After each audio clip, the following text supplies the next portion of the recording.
Bonjour, je suis Zarani Riarivoni, experte auprès des femmes stressées et angoissées qui veulent s'en libérer pour vivre une vie avec plus de sens. Alors, aujourd'hui, je voulais vous parler de frustration.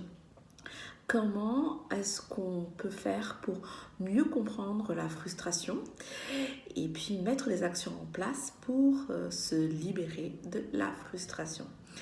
Alors, ce qui est vraiment très important à savoir par rapport à la frustration, c'est qu'il est important de se poser, de prendre le temps de s'écouter et de mieux comprendre pourquoi est-ce qu'on est frustré. Cette règle vaut pour la frustration, mais cette règle vaut aussi pour l'ensemble des émotions négatives qui vous traversent, tout simplement parce qu'il est important d'aller mieux comprendre les émotions et de comprendre le message que ces émotions ont à nous dire, parce que ces messages sont liés au pas que nous allons faire pour améliorer notre quotidien, pour améliorer notre bien-être, notre mieux-être. Donc vraiment, le premier pas, c'est de venir mieux comprendre ce qui se passe derrière une frustration. Alors, la frustration, c'est quand nous désirons que quelque chose se produise et que finalement ce qui se passe, finalement notre réalité est vraiment différente de ce que nous désirons. Et en fait, il y a cette différence entre ce qu'on veut, ce qu'on imagine et puis finalement ce qui se passe. Et en fait, la frustration, c'est un mélange de deux émotions, la colère et puis la déception.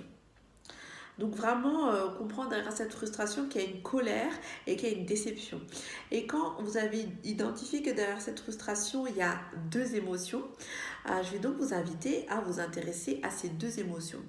On va commencer par la déception. Alors la déception, vraiment pour s'y intéresser, il faut se poser deux questions importantes. Si par exemple votre frustration avec une déception qui est derrière est liée à une autre personne, autre que vous, il faut travailler sur cette relation avec cette autre personne, essayer de comprendre pourquoi est-ce que l'acte ou l'action de la personne en face a une telle répercussion sur vous. Ça, c'est la première question vraiment à laquelle vous devez répondre et que vous devez analyser.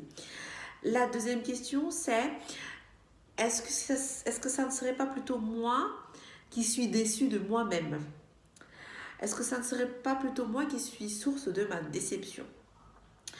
Dans ce cas, si c'est moi qui suis source de ma déception, peut-être que vous pouvez faire un travail sur votre confiance en vous, peut-être votre estime de vous, ou peut-être des objectifs ou des choses qui sont difficiles que vous vous imposez et qui finalement ne sont pas en cohérence avec ce que vous êtes vraiment et avec ce que vous désirez réellement.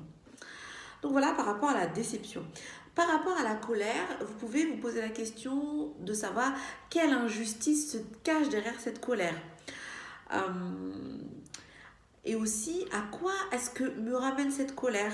Est-ce que cette colère me ramène à une histoire qui m'est propre? Est-ce que dans cette histoire, est-ce que c'est quelque chose qui est traumatique? Quelque chose qui n'est pas résolu? Ou un rêve auquel je n'ai pas répondu? Un désir qui est enfoui et j'enfuis encore plus? Voilà, vraiment se poser la question de qu'est-ce qui se passe derrière cette colère. Une fois que vraiment vous avez répondu à ces questions, que vous avez décortiqué les éléments concernant cette frustration, vous allez y voir plus clair et puis cela va vous donner les moyens de vous libérer de cette frustration. Voilà mon partage du jour. Si vous avez des difficultés sur les émotions, sur comment les gérer, comment les décortiquer, je vous invite à me contacter tout simplement pour une séance gratuite de 30 minutes durant laquelle nous allons pouvoir faire un point sur vos difficultés, vos défis au quotidien. J'offre 5 séances gratuites par mois et vous pouvez prendre rendez-vous directement sur mon site internet www.sofro-zara.com. Vous pouvez aussi me contacter directement au téléphone 06 95 89 72 34. Je vous souhaite à tous une belle journée et à bientôt.